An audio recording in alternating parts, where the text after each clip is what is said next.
I'm Torie Eason, owner of iSlayCakes, a luxury custom cakery, and I am chilling with the Creative Mindset podcast. Yo. All right, y'all, we back with another episode of the Creative Mindset. You already know we have a very special guest today.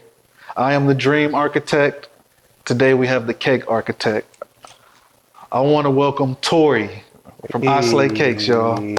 Hello, everybody. I am Torie Eason, owner of iSlayCakes, a luxury custom cakery. So at the Creative Mindset, Torie, here, you know, we talk about business, we talk about creativity, but the most important thing out of all of it is the mental health and how it all ties in together. Absolutely. And that's what we like to talk about here. So how much does a penguin weigh? I don't know. Enough to break the ice. So I know you be in your bag with your cakes. What started this cake journey? So I wish I had like some kind of deep story, and I don't. I have baked all my life and baked with my mom, but I started my business because I'm extremely frugal. Okay. One of my kids asked for this like elaborate Spider-Man cake, and as I'm calling and I'm getting pricing, and I'm like, shit, mommy gonna try to make that herself. And I did, and I watched all the YouTube videos because, you know, your baby's mommy got to show out on this cake. Right. And I showed out on that cake. Well, back then, I thought I showed out on that cake. Compared to what I do now, the cake was trash. But all of my family and friends were impressed. My baby didn't want anyone to cut his Spider-Man cake. And from there, people started asking me to make cakes for them. And again, because I'm frugal, I was spending my cash to make cakes for my cousin, my sister, my aunts, all these people. And I'm like, I got to start charging y'all something for these cakes. And then boom, iSlayCakes was born. So I tell people I discovered my passion because I'm cheap. Okay. So I wish it got better than that, but that's the real story. That makes sense though. That makes perfect sense. So at what point did it become real to you? Like, this is a real business? I feel like at first it was like a hobby because my cakes were so cheap. I used to always say, like, I feel like I'm paying people to order my cakes because, you know, you're spending all this money to bake it. And I'm like, girl, just give me $60. When I started to think about my profit, that's when I felt like it was a real business because I was thinking about how much time and effort I was putting into it, how much behind the scenes effort I was putting into it, watching all the videos, practicing where nobody saw.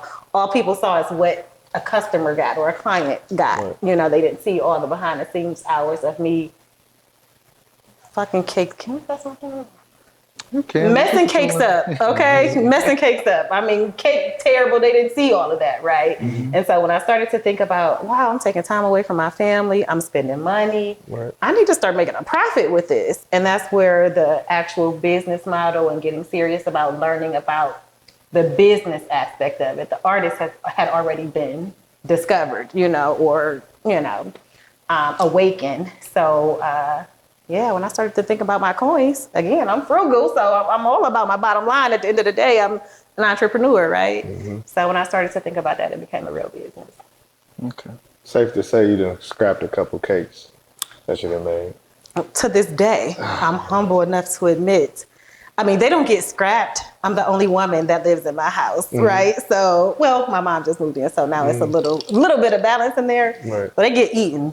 But like, and I have, you know, friends, family, you got cakes. Everybody who comes to my house, I smell cake. My house always smells like cake. Like, you got cake scraps? You got cake scraps? I'm like, yeah. Oh, y'all got a name for cake scraps. That's what they call them, cake scraps. I keep Ziploc bags on deck because people leaving out with a Ziploc bag, like the cake I just showed you all that I carved today. I had to carve it, so that's cake scraps. People leaving out with that in Ziploc bags. Because it tastes damn good. That's absolutely, honey, absolutely.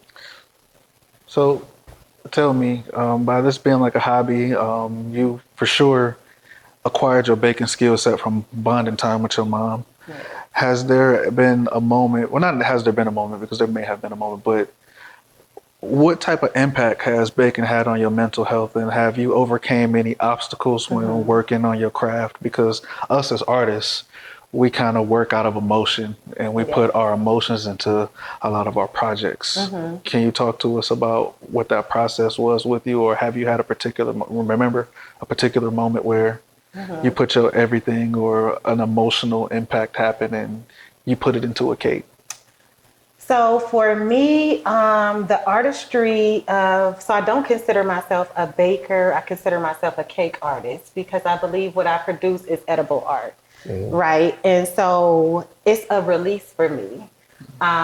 When you are thinking about everyday stressors, that of a wife, of a mom, of a business owner, laundry, this kid has a recital, this kid has a track meet, just all of the things, you're constantly busy. I feel like when I'm decorating a cake, that is selfishly to say, like, that's the time for me. Because so much of my time is spread to take care of other people and other things going on in my life that's the time for me. I can completely express myself in that, and it's therapeutic, right? So I feel like, especially those clients that's just like, this is my thing, go ahead and freestyle. Oh, I love those clients because I'm like, I can put all of that creative energy that I have. And so I feel like mentally I'm in a space where I'm channeling those, any type of negative emotions and all of that, I'm channeling it into artistic energy, right? And so that's where I can express myself in an edible piece of art. And the gratification comes from, I've had clients cry when I hand them their cake.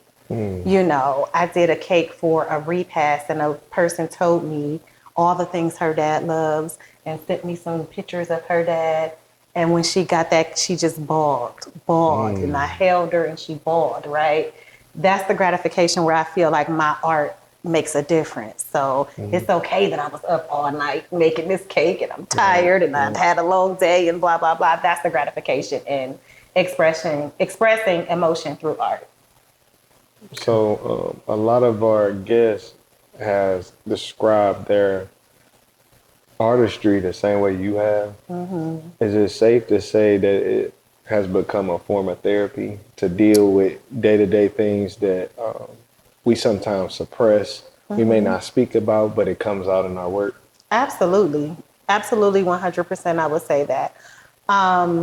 Because I feel like we get so busy, you don't even have time to be emotional. If I'm running from, ordering inventory, then I got to run to Sam's Club and pay $1 million for eggs. Don't get me started on that. All right. And then I'm running to pick the kids up, and then, I got to go get something to eat. I don't even have time to stop and think about or check in with myself. How am I feeling today? I'm just on the go. Those moments come when I'm in my cake studio. I've iced a cake. It's a blank canvas. Those moments are coming when I'm thinking about, how am I feeling? What do I do with those feelings, right? So it's absolutely therapeutic. How do you handle those days when you're having like a creative block, or like you're just not feeling it when you're making a cake? Because of course people come to you with an idea and they say, I want something like this, and something like this means exactly this right here, but with my name on it. But you always got to put your spin on it. Absolutely. How do you handle some of those challenges when you kind of just don't feel like it, or it's like something you're not that interested in? So for me, those times happen, but the most important thing in my business is my clients. So when I do have those creative blocks, I feel like I'm thinking in terms of that person.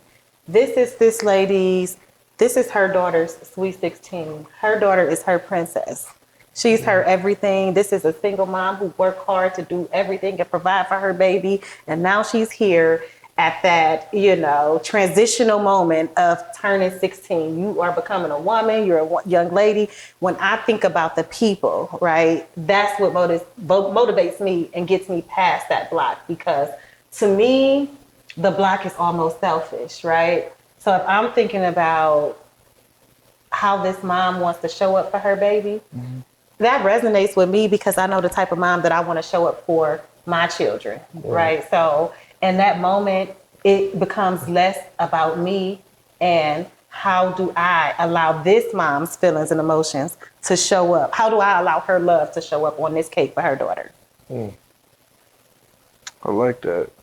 It's like an emotional attachment beyond empathy. It is. I love my clients. Like I have clients that have become friends, you know, just from, they've ordered so many cakes from me that those cakes are always attached to some kind of story.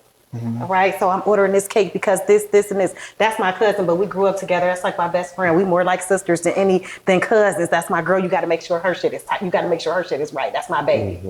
It comes with stories. You get to know these people, right? Some people tell me intimate things because I'm ordering this cake because X, Y, and Z. I survived breast cancer. And then we get into that story, right? What she had to go through. So I'm turning 40 and I'm just glad that I'm still here. I'm just glad I made it to 40. Those are personal and intimate details that strangers are sharing with me. So after our phone call with you ordering a cake, you ain't even a stranger and all you did was order a cake. So with that being said, because it sounds like you're very heavily invested in the background as well as the result and follow up with your clients. Yes. Do you have any favorite cakes that you've made? Because they all your babies. It's like kind of picking your favorite kid. I feel like I have favorite people who are attached to the cakes because of their story. My favorite cakes, honestly, are the most challenging ones. So I can think of a few off the top of my head. So I had to Top do 3. Okay. A 3D motorcycle cake. Okay. I did not think I had the skill set to pull that cake off. And even now when I look at it, I'm like, dang, I should have did that differently. I should have did, it's the perfectionist in me. And then what is that cartoon called? Encanto House. Ooh. I did a whole 3D Encanto House for this little YouTuber girl. This little YouTuber girl who was turning like 7. She got way more money than all of us in here, okay? So it's like, you got to show out for this baby. And I cried. I mean, I had those projects where I'm like, just send them back the money. I got to give up. I can't do just send it back the money. That was that project, okay? And then for a third one, I don't know. Probably my first like Jordan shoe cake because it was for this sneaker ball for this lady who was working for the Cavs and, she was doing all this awesome stuff. And she had this annual sneaker ball which was like a fundraiser. So it's like the first time my name was going to be like on a big stage. And I'm like, I have never done this before. I talked to that lady like I done made 100,000 shoe cakes. Oh, no problem. Of course I can. Yes, I got you. It's no problem. I was sweating every little detail. I'm like watching a YouTube video. Pause. Let me do that part. Right. Okay, play. All right, pause. Let me do that part. So it was just so, I feel like the ones that challenged me the most and I end up pulling it off. It's like after that, like you were bad. Like you did that. I'm curious, which Jordan was it? 1. Okay. Jordan 1. Yeah. I had a feeling, but I had to ask. The Jordan 1. It was it. It has still been the thorn in my hip. Now I got a question. When you actually shipping people cakes, what does that process look like to get the cake safely from point A to point B? So we don't ship cakes. Okay. It's all local pickup. Now we do ship custom cake toppers, custom acrylic toppers. I also sell cake supplies to other bakers, right? So the custom cake toppers, edible images, cake boxes, cake boards, all that stuff. So the business has evolved beyond the artistry of cakes and wait. There's more money to be made. Yeah. So why not? Let's step into that. So yeah. But we don't ship cakes. Our cakes are way too precious, and we get. And that's what I was thinking. I was like, I get that request so much. Like so many people. I wish you lived in my town. I wish I was there. Now, I have a client, a high-profile client, so I won't mention their names, who actually flew me to them to make their 60th birthday cake. And that had been the most humbling experience. And I was just like, wow. I mean, had a car pick me up to deliver the cake and was like, you gonna party with these rich folks, okay? These celebrity folks, so And I was just like, wait, you want me to come to the party? I didn't know. We didn't talk about that before, right? I'm at the mall like, oh my God, I gotta go get some. I gotta look decent. I gotta be cute in here. I ain't like, overpaid my bag like I was supposed to. I had cake clothes. Right. And like, I didn't think I was gonna be kicking it with y'all, but I was so humbled that she thought so much of my craft that she was like, I do not want anybody else making my 60th birthday cake. That's love. How can I get you from Cleveland to where we are? Bought my plane ticket, paid for my Airbnb. I'm talking the whole, and I was just like, Mama, we made it. Like, when we was off camera though, you were saying like you struggle to put out like content in terms of your personal, but it makes me think like your marketing had to be A1 for you to attract that type of clientele. Do you got any tips for people? So I think it's twofold. Number one, God don't play about me. And that is my belief. And I carry that with me. God does not play about me. So I don't know that I actually go above and beyond. I attribute it to the favor of God, right? Although I do get a lot of people who find me on Instagram or Google or whatever. And I've worked hard to like have my clients leave me a review, leave me a review, leave me a review, leave me a review. That gets your Google standing up. So a lot of people just Googling cakes near me. I'm on Yelp. I have an event to do with Yelp next week, for Women's History Month. And so those kind of things, I can't say, I wish I had like some deep, oh sis, you should do this, or bro, you should do this. I really don't. I do me. I record my content when I'm feeling it.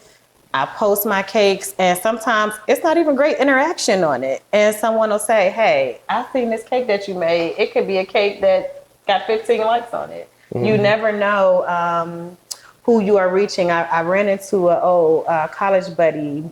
I ran into him, and then we planned lunch and everything.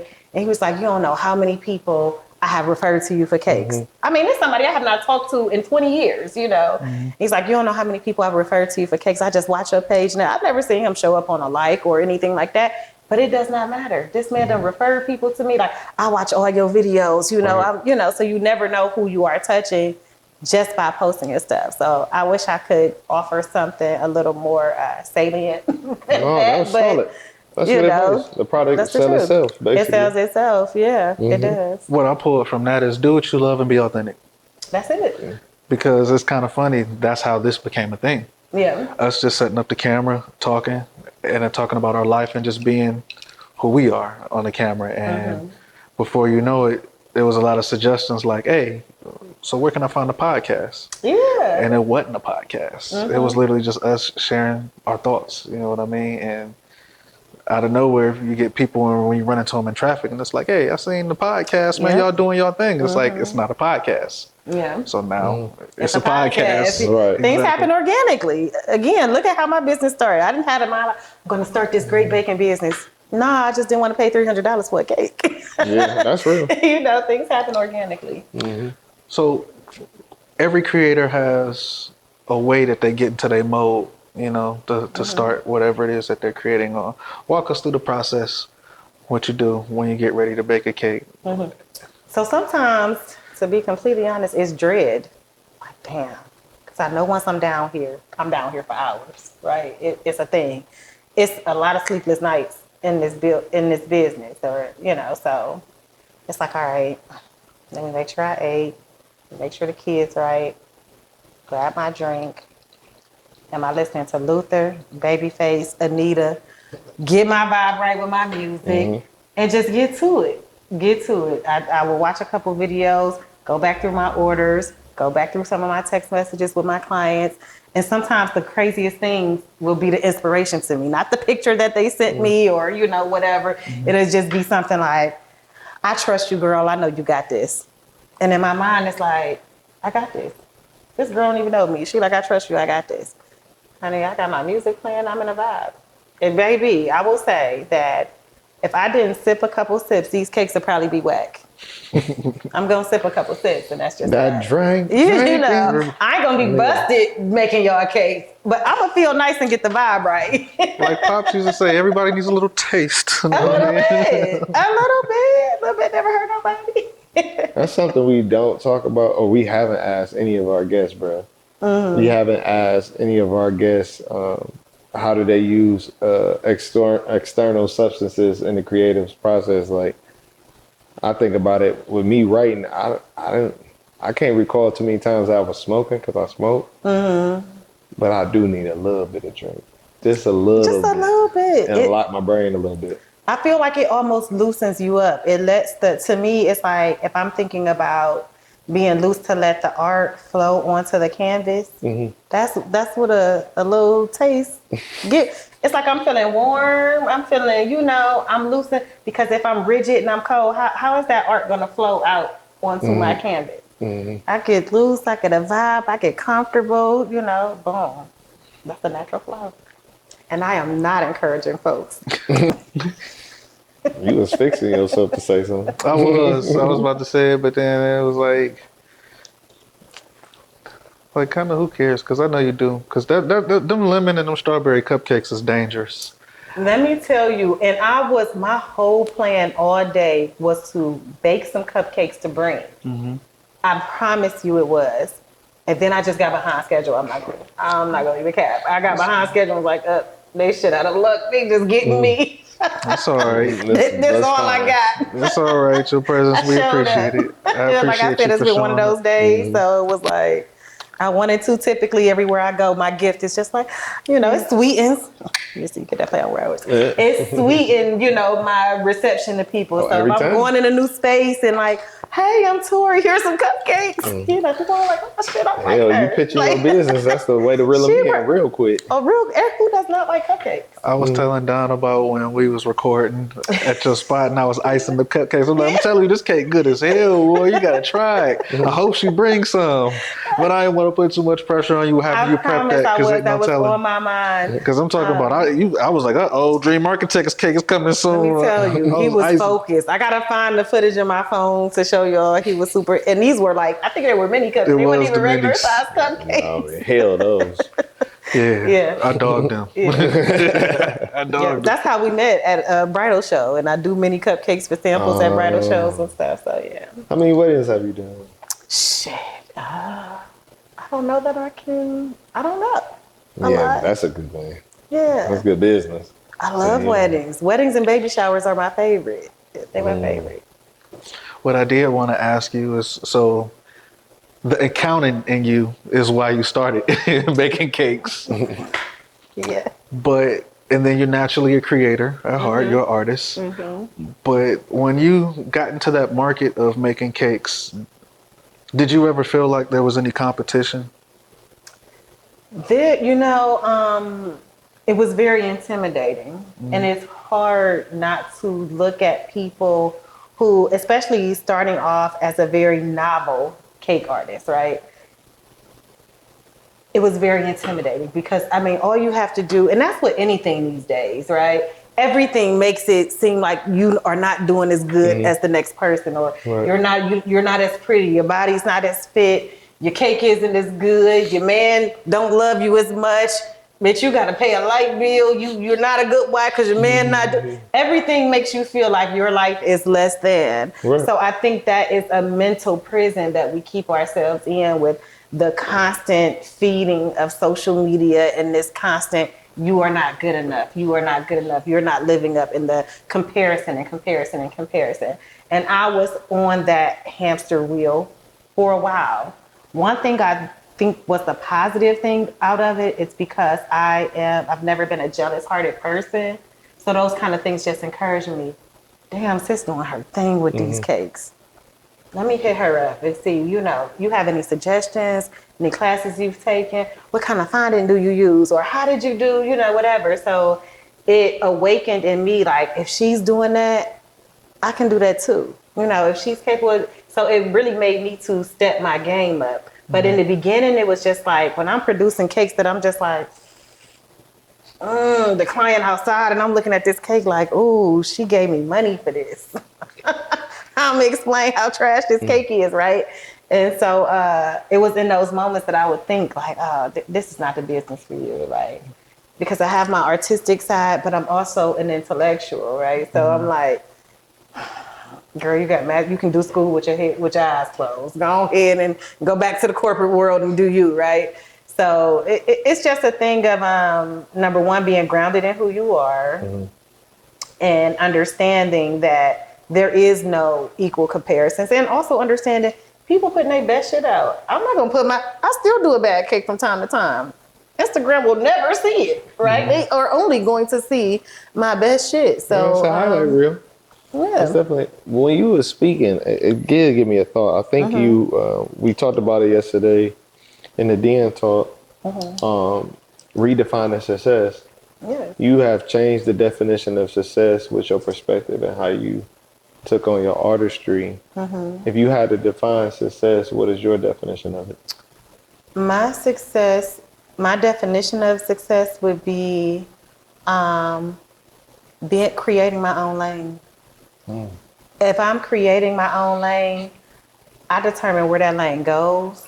I determine if that lane is turning left or right, keeping straight, doing a U-turn, whatever.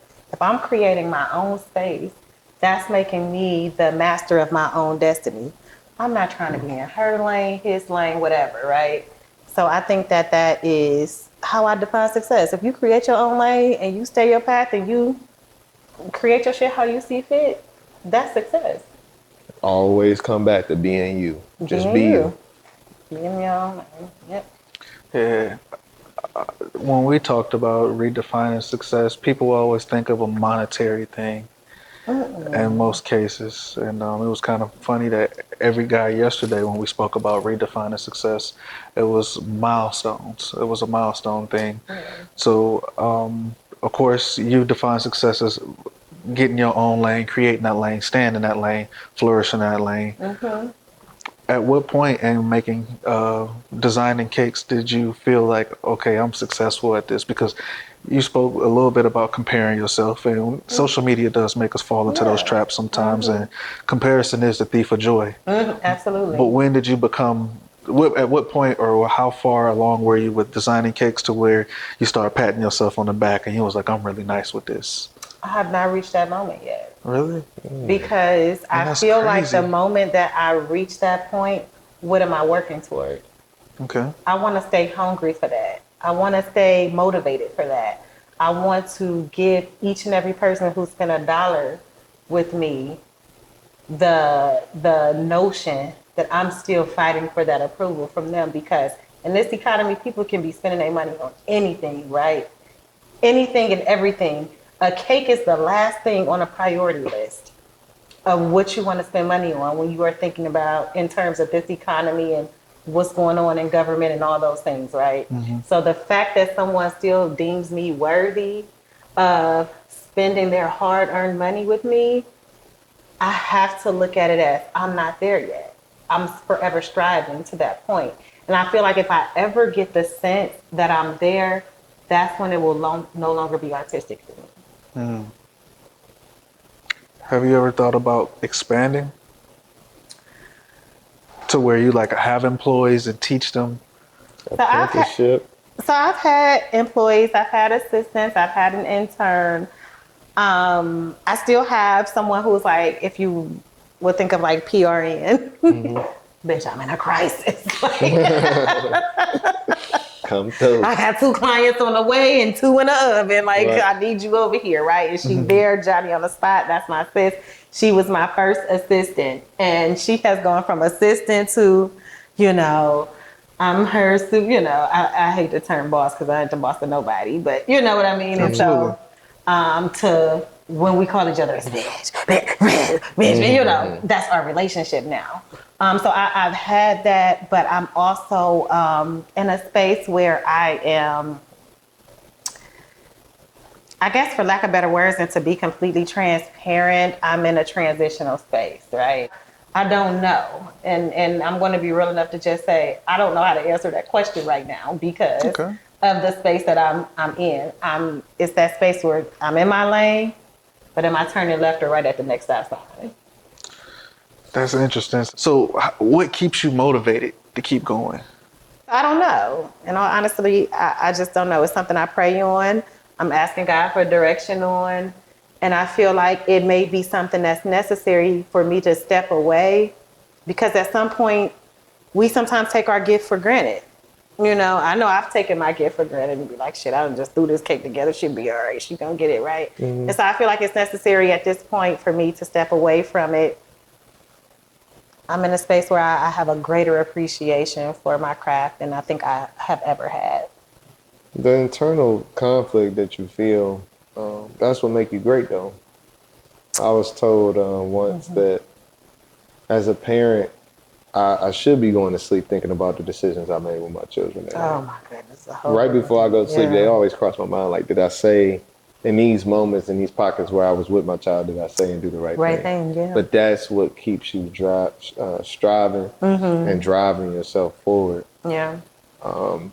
When you said that, it kind of triggered me because I was like, man, I definitely feel the same way to a certain degree because I've left my job, but I just want to tell you, you're not a failure. You've done things that are unbelievable. And some people would never reach where you have already touched. You know what I mean? Yeah. So just keep praying on that. I appreciate that. Yeah, I will.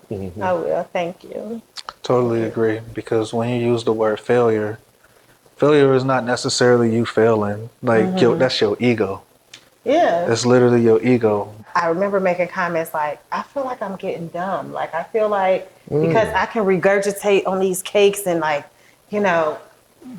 15 people wanted a heart cake this week. I can do it in my sleep without a thought. I don't have to think, I don't have to, it's a challenge because I still require that intellectual stimulation, right? So I still have this need to want to work with young people and to want to make my mark on the world. And I don't know if in my mind, I feel like making cakes is not as impactful. But then when I think about some of my clients that I've come across and some of the stories that I had, I know that it's impactful. But then I'm also thinking, do I have a greater purpose beyond just making cakes? And so when I'm creating a theoretical framework for student success coaching with this contract job, I'm feeling like, wow, like this is going to make a difference because this is something that I can take and teach across the country. How do we meet our young people? My master's degree is in higher education. And so I just feel like it's always that intellectual, artistic, intellect, and both need to be equally fed. That you have How do I manage that? That's where I am. And that trying to figure out, if anybody knows, follow iSlayCakes and DM me. How do I manage that struggle between intellectual and artistic? It's a challenge. Sound like you're gonna be doing some philanthropic work then. Yeah. Because iSlayCakes is your bag. That's where you express yourself creatively. So it sounds like you're probably gonna be doing some. And we do a lot. We just donated a cake to shout out to Pearls. They celebrated their 5-year anniversary. It's a nonprofit organization geared toward young African American girls, and we've done work with Pearls before. And with their 5-year anniversary, we donate cake. Our gift is always a cake or whatever. But so we work with a lot of nonprofit organizations. I am in talks with another nonprofit organization about donating a cake. So I'm always loaning out, my artistic ability, because if you give me a mission statement that give me to tear up, what you want, a 3-tier, 4-tier? What time you want me to be there, right? Like I'm all for it, especially for our people. I'm all for it. So we do those kind of things. But again, it's just, I need to figure out how to marry the two. Instead of trying to figure out how to feed them separately, how do I make them become a unit? Absolutely. Well, God don't play about you, so he gonna tell you. You just gotta listen. Period. It's coming. Because I've been going through some shit, so I'm like, I'm about to enter a winning season. I feel it in my spirit, like, God about to come up, I'm coming up on a winning season. Because too many things have been happening. I'm like, all I do is mind my business. And here come the devil working hard. I'm about to enter a winning season. Amen to that. Let's speak it and claim it. Absolutely. I believe it and receive it. So tell people how they can get a hold of you. to get their cake created? So you can follow iSlayCakes on Instagram at iSlayCakes. You can visit our website at iSlayCakes.com. My TikTok, not all that, but it's iSlayCakes by Torie. And then also you can always call and text. It's 216-293-0553. And let us slay your special day. Hey.